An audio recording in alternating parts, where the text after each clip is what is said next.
Good morning, everyone. Happy Monday. Welcome to our Facebook Live. Sorry we were having some technical difficulties there, but hopefully this is working now. My name is Rachel, Education Specialist at the Topeka Zoo, and today we are going to talk about third grade curriculum relating to animal social interactions. So what we're going to do first is we're going to talk about a few different reasons why animals are social, and then we're going to meet some social animals here at the Topeka Zoo.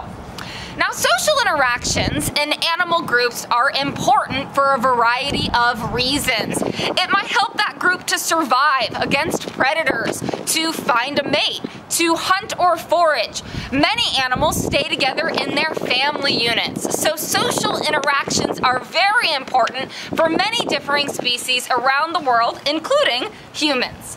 So today I want to talk about four main reasons why animals are social. And the first reason is many animals have complex social structures as a way to defend themselves.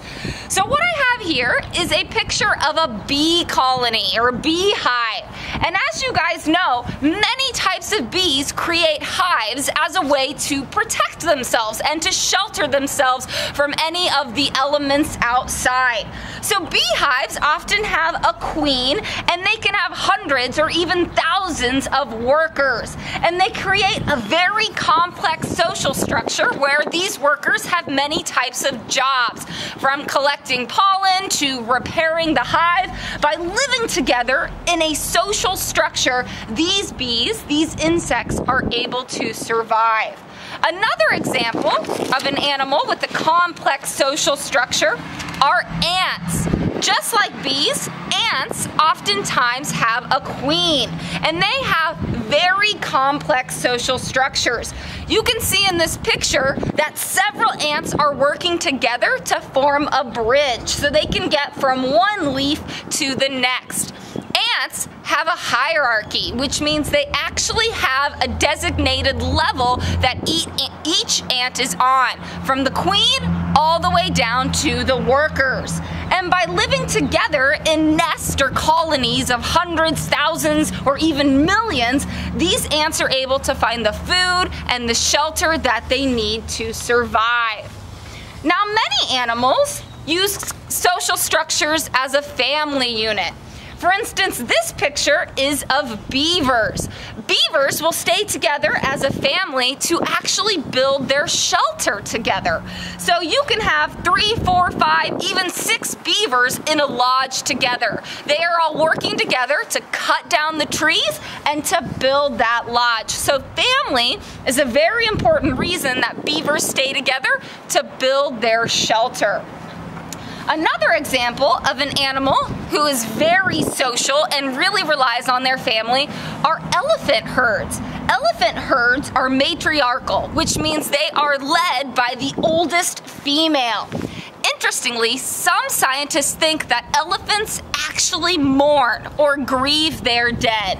Now, there's no way for us yet, anyways, to be able to know the emotions that elephants are thinking, but we do watch their behaviors. When an elephant has passed away, other elephants, either in that herd or neighboring herds, will actually come together. They will stand over the deceased elephant for long periods of time, which is something elephants usually don't do, is just stand in one place. They will use their trunks as a way to feel the dead elephant, and they'll actually make noises. So some scientists believe that these elephants are actually mourning. They're grieving their loved ones. So family is another reason why some animals are social. Now, one of the biggest reasons why animals are social or live in large or small groups is so that they can defend themselves against predators. Here we have a school of Barracuda, which is a type of fish.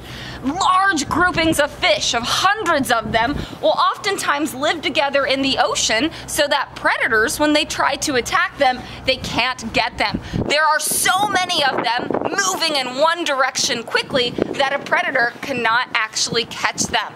Interestingly, a school of fish is where they all congregate together and move in one direction in an organized pattern.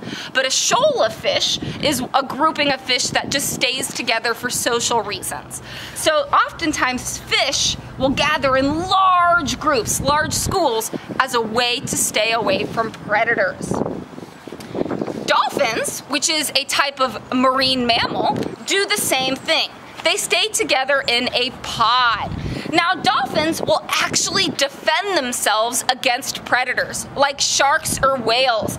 They will use their noses or their face or their body and bash into those predators. And large groups of dolphins, large pods, will do this as a way to defend themselves against those predators. They'll also stay together to find food and to find a mate as well. Pods of dolphins can be just a few to up to 30 or even more dolphins at a time. And they use their numbers, their social units, as a way to protect themselves against predators. Here's an interesting one. These are a group of emperor penguins, and they live down in Antarctica, where it can get -4 degrees Fahrenheit or colder. Well, these penguins actually huddle together, not just as a way to defend themselves against predators, but more so as a way to stay warm. Down there in Antarctica, not only is it cold, it is extraordinarily windy. And so by huddling together in these social units, the penguins stay warm. In fact, they are so good at staying warm that they actually have to rotate who's on the inside and who's on the outside because they get too hot when they are in these social units, when they're huddled together. That is pretty crazy. What I have here is a flock of geese. Another reason why animals group together is because some animals migrate. Geese can migrate 2,000 to 3,000 miles in a season, and they form this characteristic V shape when they are migrating. A flock of geese can be a dozen geese to up to 100, just depending. And the reason why they form this V is actually because it allows them to fly easier and conserve their energy. Geese, when they flap those large wings, they create something called lift. And what happens is the wind that each goose is producing when they flap their wings helps propel the goose behind them upwards. It is so good that these geese, when they fly in a V like this, they can conserve, they can save so much of their energy. Interestingly, geese actually take turns being the lead point here because the lead goose is not getting any lift from one in front of them. So they honk at each other when they're tired or as a way to encourage them to keep flying. But flying in a V like this and being in this social structure allows them to fly longer and to be safe, which I think is pretty fascinating. Now, another example of an animal who loves to stay together for safety are the wildebeest. Wildebeest, they migrate over in Africa just like geese do. Only these guys, they migrate on land. They can travel up to 1,800 miles in a year. And they can migrate, have up to 1.5 million wildebeest migrating at a time. And the reason they do that is pretty similar to the school of fish. If you have a lot of wildebeest migrating, any predators like a lion who is nearby, you have a better chance of surviving because with millions of you around, you have a pretty low chance of getting eaten. So by having large numbers in a wildebeest herd, as they're doing something like migrating, it allows them to stay safe. You can see that zebras are also in there as well. Zebras kind of do the same thing. They pack together so that predators don't know which one to go after. There's so many, and so they can stay safe in large numbers. Now, it's not just complex social structures, it's not just family or safety. Some types of animals, they group together to hunt or to forage. Animals like flamingos, for instance. They love to group together in the water and they have common food. They will eat things like shrimp or like algae. And by grouping together, it keeps them safe, but it also allows them to hunt and to forage together. So if you see a large flock of flamingos, they are eating together. Another example of an animal who loves to forage or to hunt, they're hunting insects or foraging fruit, just depending on what they eat, are bats. Bats oftentimes live in large groupings together. They can help each other to hunt, and some species even communicate where the food is, or they just live in some place like a cave together because there's not that much habitat for them. But you can often find hundreds of bats in a colony as they hunt and forage together. And one final example that we have is a wolf pack. We can't talk about animal social structures without talking about these beautiful canines. Wolves not only hunt together in packs, kind of like a bat does, although a lot more structured, they also help raise the pups together. In wolves, you have an alpha male and a female who are the ones who have the pups, but the entire pack comes together to take care of the pups. So this is an excellent example of social structures helping everyone in the group to survive. So you guys, animal social structures, it's not just as a way for them to stay safe or to find food or to find a mate. It's also, just like humans, a way for them to gain enrichment and to know that they are safe and sound. So what I have here, if you are in 3rd grade, it is a worksheet for you, and it goes over some of the group behaviors that we just discussed, and it's a matching game. So you need to match the animal to the group behavior that they do. You can find this in the comments here on the zoo website, and once you've completed it, take a picture and put it in the comments. So what I want to do next is I want to introduce you guys to the only true social cat that we have in the animal kingdom, the lions. And so I'm going to send you over to their keeper, Anne-Marie. I'm going to put on my mask as we get closer to these big cats. And Anne-Marie is going to talk to you about the social structure of lions. So Anne-Marie, take it away. Come on over. My name is Anne-Marie. I am a lead carnivore keeper here at the Topeka Zoo. Today we have our African lions. Closest to us here is Zuri. We have her sister from the same litter, Asante. Both of these ladies are 16 years old. They turned 16 on the 6th of April, so this month. And then in the back over there, soaking up his sun in his little square trap, that is Avis. He is currently 15 years old, but he will be turning 16 just like the ladies October 14th, so that's coming up a little later this year. Let me tell you a little bit about their counterparts in the wild. African lions, they're obviously from Africa. They'll live in open grasslands, some brush. They'll live in some brush as well.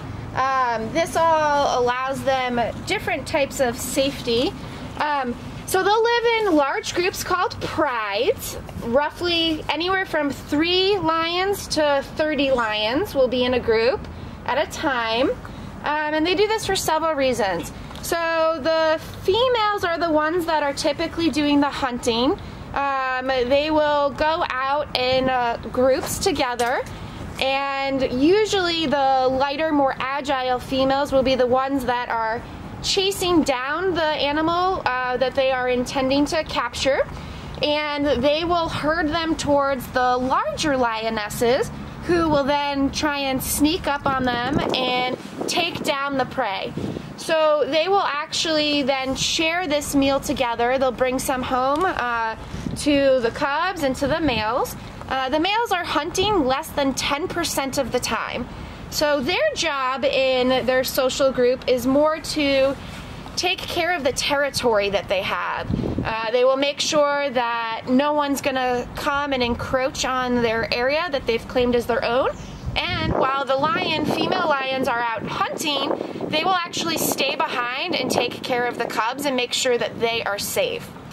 So when these guys form their groups, it's usually of a bunch of related females. You'll have your mothers, your cousins, your baby cubs, and those guys are all related.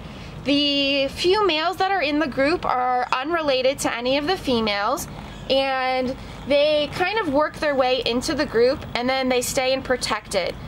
They do not very much likely welcome in any other into their pride.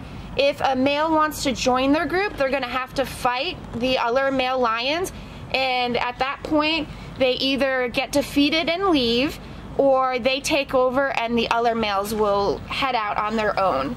So the only times that the lions are usually in smaller groups is when we're talking about the nomads. So at roughly 2 years of age, the group, especially the mothers, will kick out their male cubs.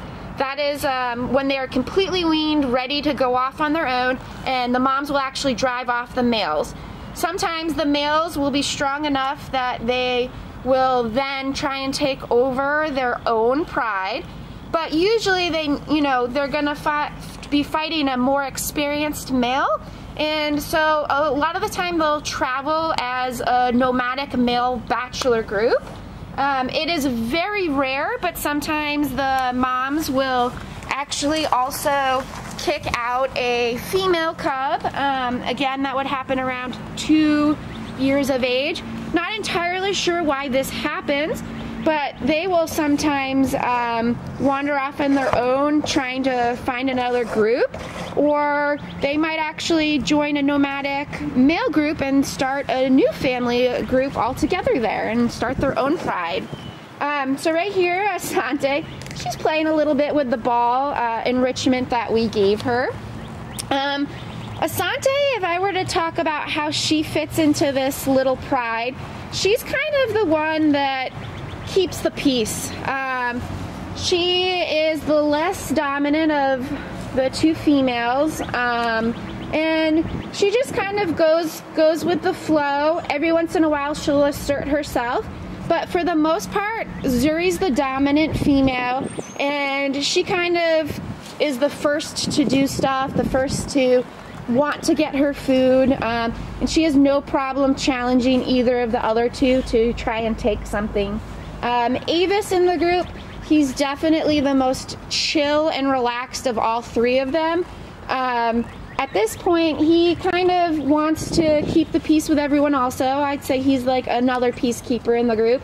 You know, if he wants something, he will defend it, but he's more likely to let the ladies get it first, and then he'll take whatever he gets after that. Do you guys have any questions? I don't know if there's if people are typing questions that I might be able to answer. Have the females had cubs?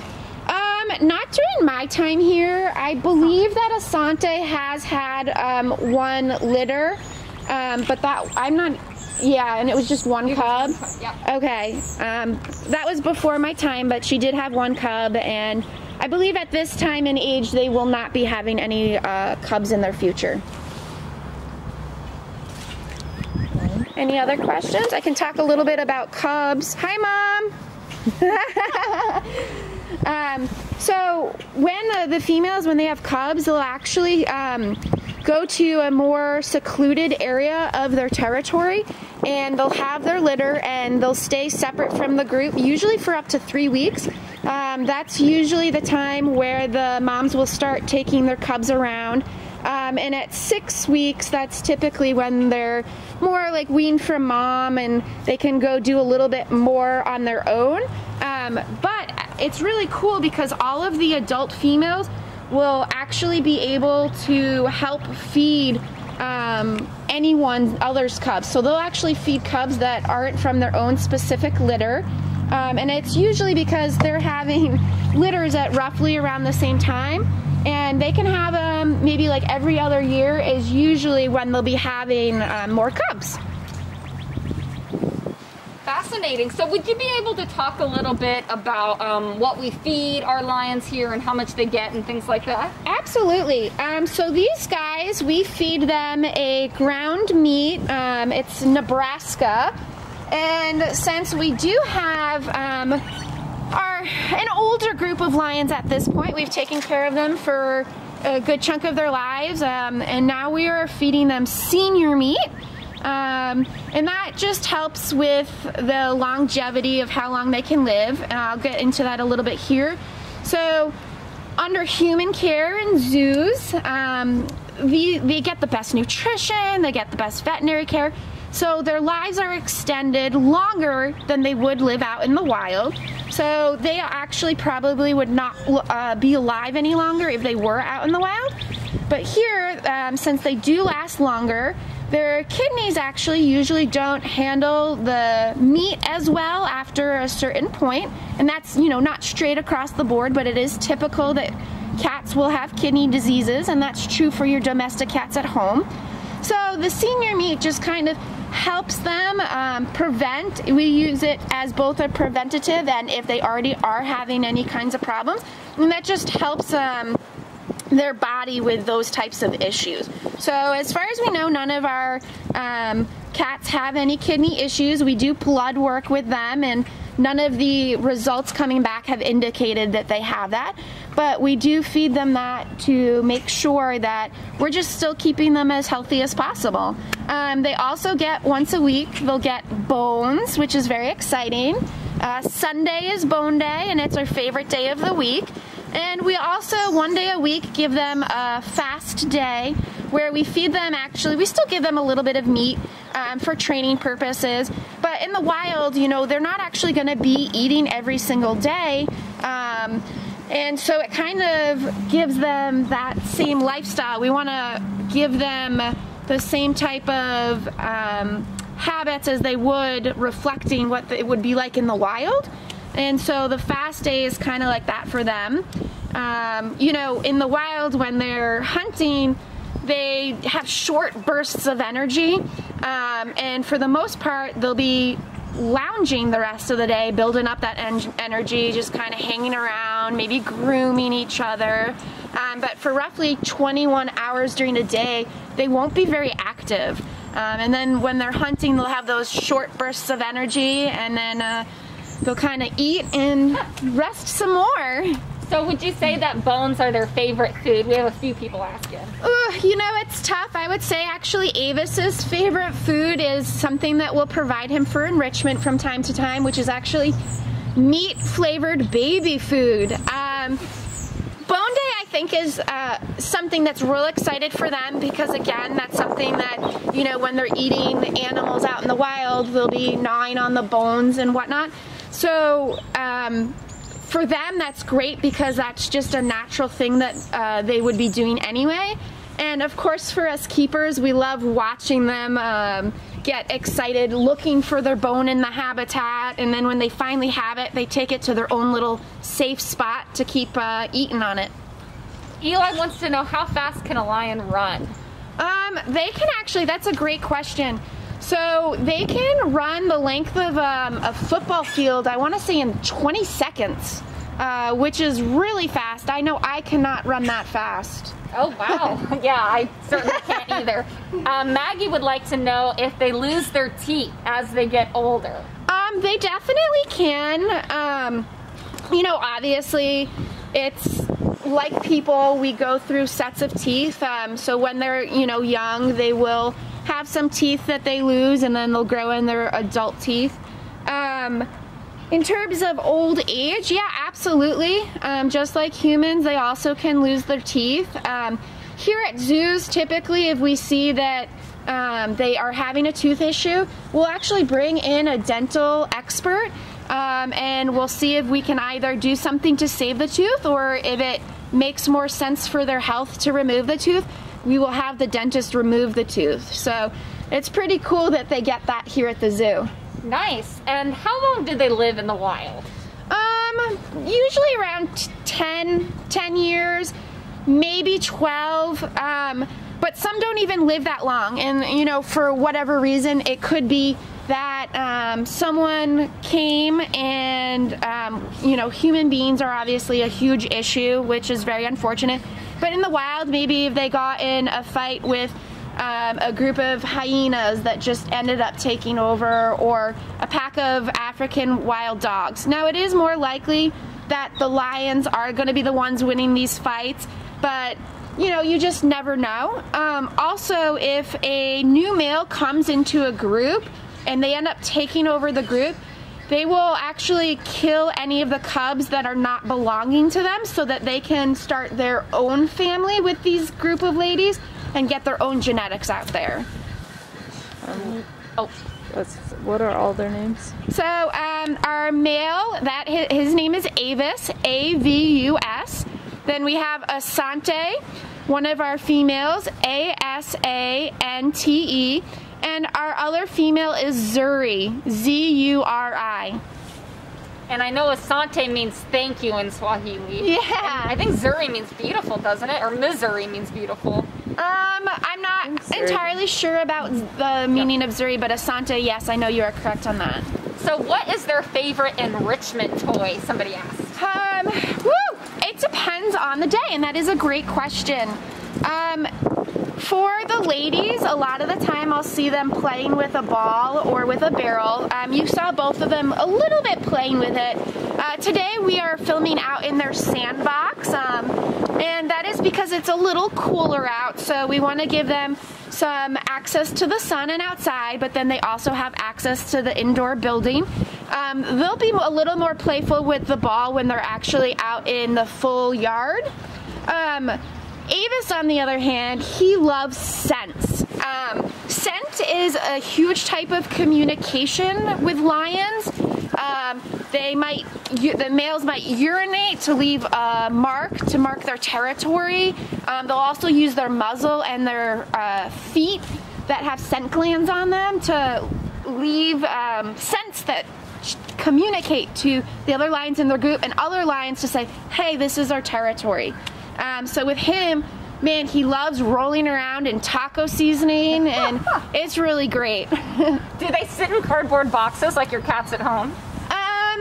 You know, if you see, we actually have Avis here. We caught him in a little square, so they do love boxes. The lions only get boxes every once in a while. We do have to be careful with the enrichment we give them. Sometimes they're a little naughty and they try to eat the cardboard, and we just don't want them to get too much of it where it might cause an internal issue. So usually, instead of doing a cardboard box, we'll make little squares for them around the yard. And as you see, yeah, like your cat at home, we've caught an Avis. Yeah.